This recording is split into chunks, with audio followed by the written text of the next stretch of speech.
дар баробари пешбурди корҳои илмӣ ташкилотӣ инчунин ба тарғибу ташвиқи дастовардҳои илми муосир, тарғиби васии ҷаҳонбинии илмӣ дар ҷомеа бисёр баромадҳо дар асоси ахбори умум доштанд. аз кашфиятҳои асосие ки олимон анҷом доданд, ин соҳиби 7 патент шудани 7 патент шаҳоданома дар бораи ихтироъ гардидани олимони академияҳо шаҳода медиҳад.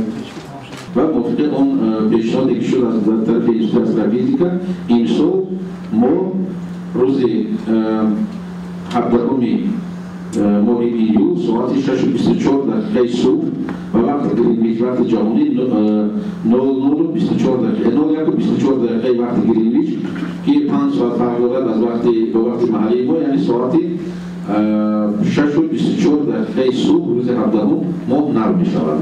ва шумо медонед ки рамазон ҳамчун ҷашни динии мо ва солшумории қамарӣ, яъне вобаста ба солшуморие ки ба моҳтоб вобастагӣ дорад ҷашн гирифта мешавад ва маъмулан ин солшуморӣ дар баъзе ҳолатҳо навшаҳои моҳ 29 рӯз аст ва баъзан моҳҳо 30 рӯз аст.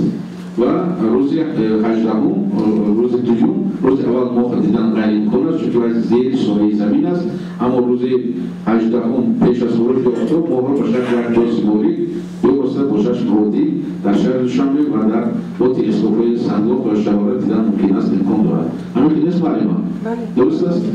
ва аллакай худаш харитаҳои навшавии моҳ ва чӣ мегӯяд тақвиҳое ки моҳ кайнал мешавад барои 100 солаи оянда аллакай ба шакли китоб чоп шудааст ва ин ягон баҳси илмии зиёд дигар надорад. ва агар касе мехоҳад рӯзи дуюм моҳ дидан, марҳамат даъват мекунем ба шарора ё сангоҳ.